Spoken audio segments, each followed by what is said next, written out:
What's up, YouTube? Welcome back to Celio's Network. The regional championships in Arlington happened this past weekend, and there were over 1,200 Masters Division participants. And we now have the full day two roster of deck lists up on limitlesstcg.com. Thanks to limitlesstcg.com and RK9 Labs for providing these deck lists and data. So, what we're going to do today is a little different. We're not just going to look at the top 8 deck lists. I wanted to spice it up a bit. Since we do have all of the deck lists, we're going to look at least one sample deck list for every one of these archetypes that you see here on the screen. Before we get into that, shout out to my wonderful sponsors. You can find links to everything in the description down below. And also, don't forget to subscribe to this channel for daily Pokemon TCG content. Asterisk there, the daily Pokemon TCG content may be a little scuffed over the holidays. It may not be daily. We should resume daily content after the holidays, though. Okay, so yeah, 1,224 players entered this tournament.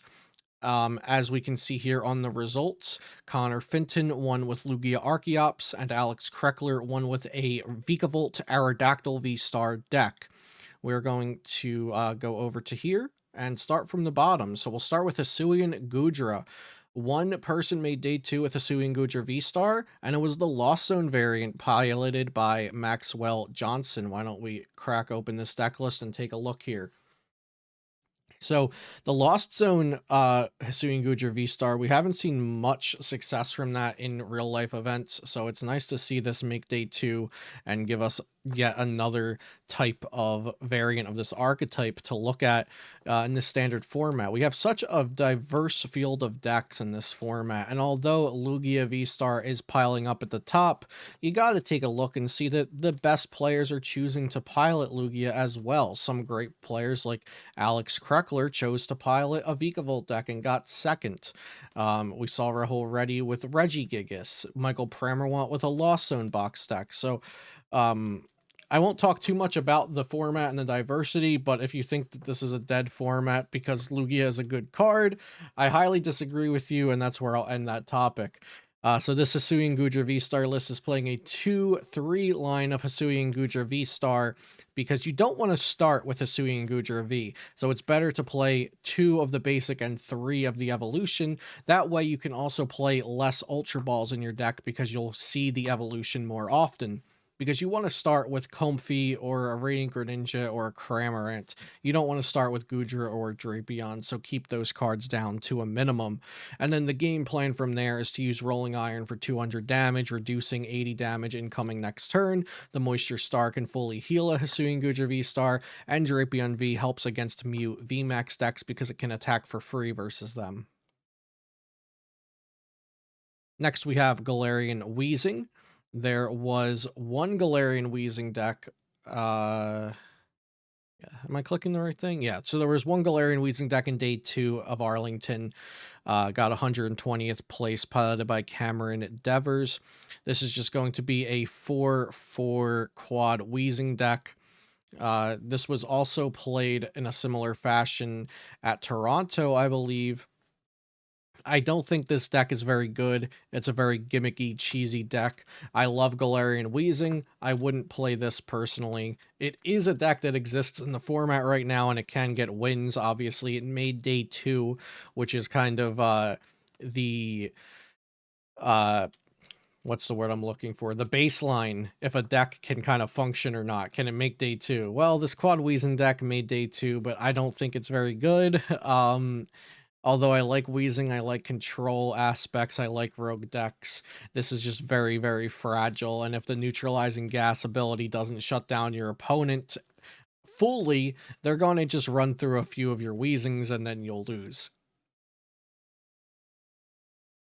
Next, we have Articuno, just one Articuno in day 2 at 71st place, but there were some other decks with Articuno in it. This was the only one that was considered an Articuno deck, kind of copying the Isaiah Cheville, Charlie Lockyer, Inteleon Articuno, Double Drapion with Radiant Alakazam deck that was seen in Toronto.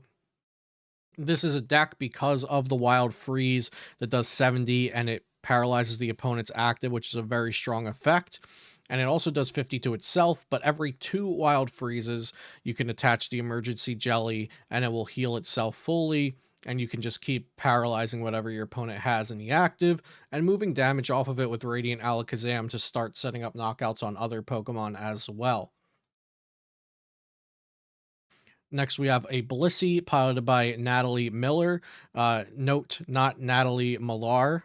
Although I do think Natalie Millar from Australia's name is also pronounced Natalie Miller, which is quite interesting. But this is a Natalie from the US piloting Blissey Evil Tall. I actually think this deck is underappreciated right now because the Evil Tall can take care of Lugia, and then you have Miltank, and nobody wants to play a Miltank counter to a regional championship, so I'm sure she got some free wins there. And then Blissey is just a tank with Toughness Cape being a 300 HP Pokemon, and if you don't take care of it for a turn or two, it's going to have 10 energies on it and blow up everything.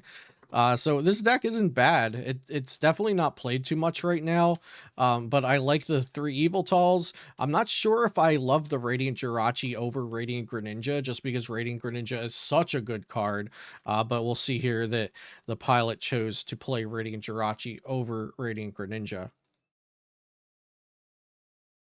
Next, we have Inteleon Box, piloted to 109th place by DJ Swanson. Oh yeah, this is my kind of deck. Let's crack this baby open and take a look. So we've got Galarian Moltres for the Mew matchup. We've got Beedrill for the Everything matchup because everything has special energy in it now.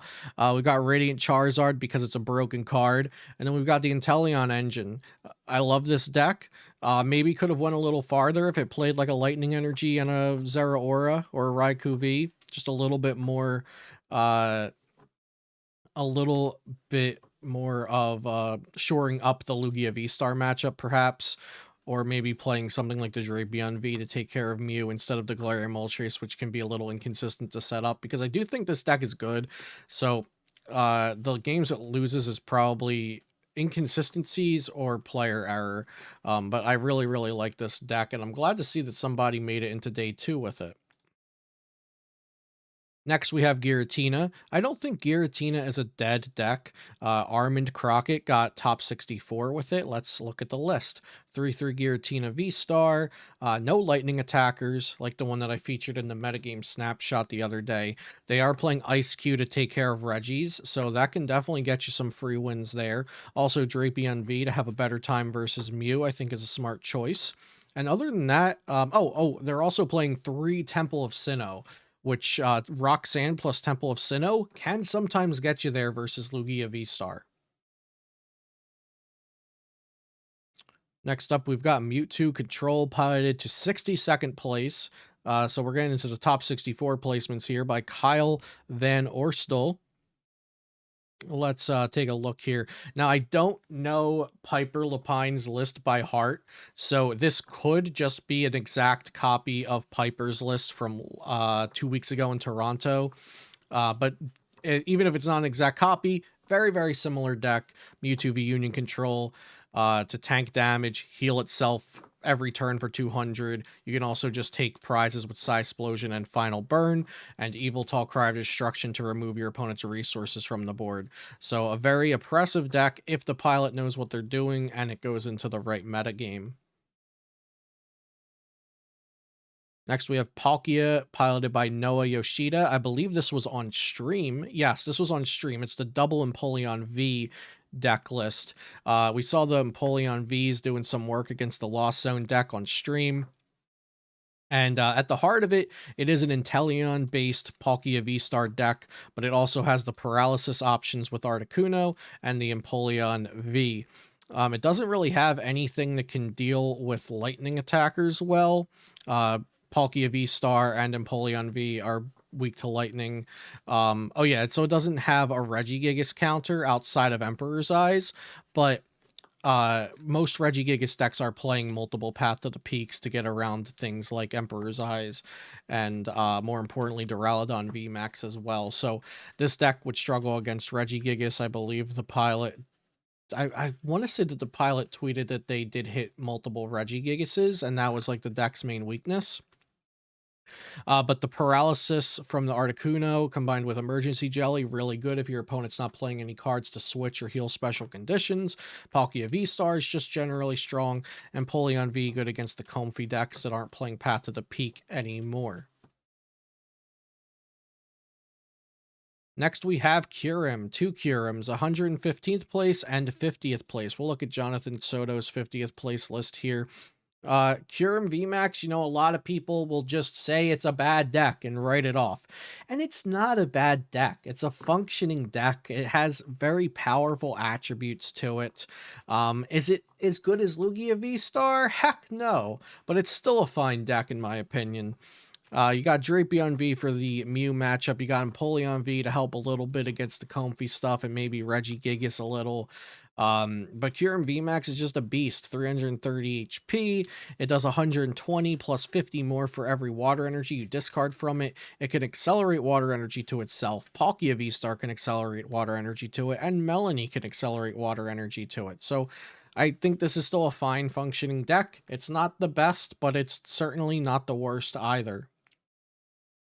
Next, we've got Zoroark Box, and look at we got two great players piloting Zoroark Box. We got Ross Cawthon, an absolute all-star of the Pokemon trading card game. We also got Eric Smith from the Rare Candy YouTube channel. We'll take a look here at Ross Cawthon's 52nd place list of Zoroark Box, and woo-wee, look at all these cards that he played. We got the Wormadam with Matron's Anger. We've got Cleavor with Route. Of course, the 4/4 Zoroark line, because Zoroark's going to be using Phantom Transformation to transform into all of these things. We got the Force Arena with the breaks in, because Flare Parade does 240 damage if you have Force Arenas in the discard. Now, I do not know what this Behemoth does, so let's take a look-see. 60 damage to one of your opponent's Pokemon. That's pretty good, because it knocks out a Dunsparce. That's really good. So you transform into Behemoth, you knock out their Dunsparce, and then you use Ambushing Spark to one-shot Lugias for the rest of the game. Sounds good to me. Next up, we've got Vikavolt. One Vikavolt entered the tournament, and Alex Kreckler, there he goes, got second place with it. Now, this deck is going to look like a little bit of a mess, I'm not going to lie to you, and that's because it is a little bit of a mess. We've got the Ditto V that can transform into Vikavolt V, Aerodactyl V, Drapion V, Raikou V. It could also transform into Crobat V or Lumineon V, but probably not going to suggest either of those options. The Aerodactyl V-Star has the Ancient Star V-Star Power Attack that adds an ability to Aerodactyl V-Star that says your opponent's Pokemon V have no abilities as long as Aerodactyl V-Star is in the game or on the board. So if you get to use that on turn 2 after you went first, your opponent is essentially locked out of using their Lugia V-Stars. V-Star... What's Lugia V-Star? Star Summoning. We'll get to Lugia in a moment. The thing that puts the Archeops onto the board. Y'all know what I'm talking about. And then the other main strategy of the deck is just to use Vikavolt V's Paralyzing Bolt. So this is a very, very hard countering off-meta deck that has a lot of cards that would probably do next to nothing against other rogue decks. But against specifically Lugia decks and Mew decks, and even Lost Zone and Regi decks that really rely on item cards, because Vikavolt can item lock them, this deck was probably really good against a lot of that stuff. And you can see Alex Kreckler's games on the streamed matches if you go back to watch the VODs or find them on YouTube from the weekend. Unfortunately, some rough games in the finals, but also fortunate for Connor Finton because he won.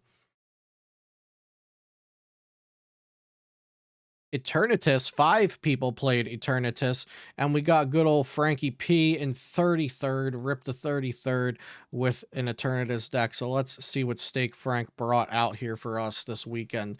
We got the 4-3 line of Galarian Weezing. I love Galarian Weezing. Frank and I have actually personally worked...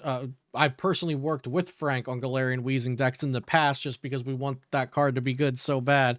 I'm glad that Frank pulled the trigger and got a top 64 with good old G Weezy here. And a 4-1 line of Crobat VMAX using those dark assets as much as you want because, hey, you also got to turn his VMAX in this deck and you have a bench full of 8 Pokemon if you want to. So Eternatus VMAX can do some big damage. Galarian Wheezing is disruptive. You can also use Crobat VMAX's Stealth Poison to swing 70 and then switch into the Galarian Wheezing to neutralize and gas the opponent. And Radiant Schneasler makes your opponent's Pokemon take extra damage from poison as well. So, bit of a disruptive deck, bit of a beat stick deck. A cool deck nonetheless. It's got a lot of mechanics going on with it that aren't seen elsewhere in other decks. So a really nice deck to see doing well. You know, we've got the Radiant Eternus. Eternus VMAX is from the D block regulation. It's from the third set of Sword and Shield. It's an older VMAX, and you know, we've got Crobat VMAX as well, an older VMAX card. We've got Judge, which isn't seen too much, Dark Patch, which is hardly seen at all, and in past printings of Dark Patch, it was like the best card in the game. So it's nice to see a plethora of these decks succeeding and a lot of different strategies succeeding as well. So shouts out to Frank there. Sucks that he got 33rd, but congrats on making it that far with Eternatus Wheezing. Next, we've got Arceus, and we'll look at 3 of these, I want to say. We're going to look at Grant Shen's Arcdura, we're going to look at Tron's Arceus Counterbox, and then we're going to look at Eric Rodriguez's Arc Pika. So we'll start out with Grant Shen's, and lordy, wouldn't you know, Grant played an Eldegoss V in his Arcdora deck, and if you guys have been around since at least Milwaukee, you know that the sight of an Eldegoss V in Arcdora just turns my stomach. But other than that, the deck looked fine. You got your 2 big Parasol, which you kind of need because of Amazing Destruction in the Lugia decks. Colress's Experiment has become a pretty normal card to play because you can keep your hand without dumping it, and then look at the top 5 and get 3 more to add to your hand, looking for double turbos and hyper pots and stadiums and stuff like that. 4 bosses because you want to be bossing up Archeops in the Lugia matchup, and you also want to be boss killing Genesects in the Mew matchup because you can't just close out a game by boss knockout 3 Genesects. Or boss KO or Choreo, boss KO Genesect, and then finish the last Mew VMAX with a Drapion, except Grant was not playing Drapion. So not entirely a fan of the list because the Eldegoss V just turns me off of it. But he got 17th place, so just shy of top 16, top 32, still got some money in box and whatnot. Let's go to Tron's Arceus counter box deck. This was piloted by Michael Catron at Toronto and some of the Cutter Tap gang. So this is a deck with a lot going on, so let's take a look. We've got Shadow Rider Calyrex V with Shadow Mist. It does 10 damage, and your opponent can't play any special energy or stadiums from their hand. If you play against a DTE Mew deck, a Mew deck not playing any other energies except double turbo energies, and they don't get the double turbo energy down before you Shadow Mist, you have won the game by just saying Shadow Mist. Aerodactyl V-Star you want to use when you go first versus Lugia. And you use the Ancient Star power, like I talked about earlier, for Kreckler's second place Vika list, because you shut off the V-Star powers, you shut off all V abilities, and then they can't get their Archeops into play anymore. The Espeon VMAX protects your Pokemon from effects like Yveltal's Amazing Destruction. Pidgeot V makes it so you can't deck out, because Pidgeot V can just put itself back at the bottom of the deck every turn. So you can just infinitely keep your deck alive against control strategies. And then Arceus V-Star is there to tie it all into a bow, accelerate energy when you need to, and also Starbirth to just get the combo pieces that you need. And then the last Arceus deck I wanted to look at was, we'll look at one of the Arc Pikas. So we'll look at Eric Rodriguez's, the top placing Arc Pika, see what's going on there. So we've got the Arceus, the Pika, and we also have the 1/1 Espeon VMAX, which has been a common include for Arc Pika decks. Radiant Gardevoir as the Radiant Pokemon of choice, which makes sense. You want to just tank damage, take less damage while you're using Flying Pikachu to knock out lightning weak Pokemon or to counter basic only decks, because Max Balloon says it can't be damaged by basic Pokemon next turn. Next, we have Mew Genesect. We'll look at 2 of these, one without Fusion Strike and one with Fusion Strike energies. We'll look at the top placing Mew, Connor Chiappetta at 24th place, playing the DTE version of Mew. just in case you guys want to see. A lot of people are looking to upgrade and update their Mew VMAX decks because of the Mew VMAX League Battle deck that came out, making that a really good choice of an archetype for newer players or players on a budget alike. So we got that Forest Seal Stone and a heavy count of stadium cards, 3 Path to the Peak and 2 Lost City. The Path to the Peak may seem counterproductive, but it's very, very strong because you're going to be an aggressive deck. You'll draw all the cards you need, and then when you're done drawing, you'll just slap down the Path to the Peak if it's going to disrupt your opponent. And then, of course, the other version, we'll look at David Edelson's, which played Fusion Strike Energies and a Meloetta and Alessa Sparkle. A little bit more of a turn 1 wombo combo, try to take an early knockout with Melodious Echo style of build, and then only playing the 3 double turbo energies. Next, we've got Reggie's, which a good bit of people played Reggie's. We had 1 in top 8 and 2 in top 16. We'll look at the top 8 list, Christian Fontenot's. So we've got 3 Regigigas, 2 of the Terraspark Alecki, and then 1 of the Sonar targeted Bolt Alecki. This one's good for popping a Dunsparce on the bench or getting back an item card that you need, like Yellhorn, like a one-time use kind of card that you want to get back and try again, because Yellhorn is essentially you're out to beating Ice Q, and also you're out to beating Flying Pikachu VMAX. If you can confuse them and they flip tails or can't switch back in, then you get to attack next turn, which is really, really strong because that's the way they plan on beating Regigigas. So the Yellhorn's good to have, and the Sonar helps you get back the Yellhorn or another card like that. But I won't go too much more into detail for a lot of these decks because we had the top 10 decks video recently and then the metagame snapshot video recently. So today's more just about looking at lists and not so much how the decks function. Lost Zone box, we'll have to look at a couple of these as well because, as you all know, it's not just as simple as calling it Lost Zone box. We'll look at the top placing one, which was Jacob I with the Rayquaza build. And Rayquaza, Amazing Rare Rayquaza isn't talked about too much, and there's a whole bunch of energies going on in here. So why don't we look at Amazing Rare Rayquaza real quick? It has the amazing burst attack. Discard all basic energy from this Pokemon, and this attack does 80 damage. For each type of basic energy, you discard it in this way. So you can do a whole lot of damage. The popular numbers are going to be 240 and 320 that you're doing with this Rayquaza to knock out V-Stars and V-Maxes, and even V-Unions if they come up. The next one we'll look at is Azul GG's, which he was still playing the Kyogre build. This week, his group was playing Zeraora. I want to say they were playing Raikou V prior to the Zeraora, but still using the Kyogre as the end game strategy with the multiple energy recyclers. I know Grant Manley tweeted specifically he did not like dropping down from 11 basic energy to 10. So they did cut down on basic energy and make some changes from the previous week, but their group has been playing this deck to success for weeks and weeks and weeks in a row. And then the last one here we'll look at is Thomas Happels in 35th place, who played Sablezard with Mirage Gates and Twin Energy, also with Snorlax. So it's kind of Sablezard Snorlax now, because the Snorlax is kind of just as much of a part of the deck as Cramorant, Sableye, and Zard are, and I think this is the way to go with Sablezard now. The Snorlax, the Mirage Gate, the Twin Energies, that's all just too powerful to pass up, in my opinion. It gives you some real burst potential and a lack of predictability, because Sablezard became very, very predictable. And then lastly, but not leastly, we have Lugia Archeops. We'll take a look at Connor Finton's because he won, and then we'll also take a look at Tord Reklev's because he's Tord Reklev. So let's look at Connor's. Connor went with the double fish, which I agree with double fish. Also 4 Archeops. I like 4 Archeops when you think that you don't need that room for other text stuff in the metagame.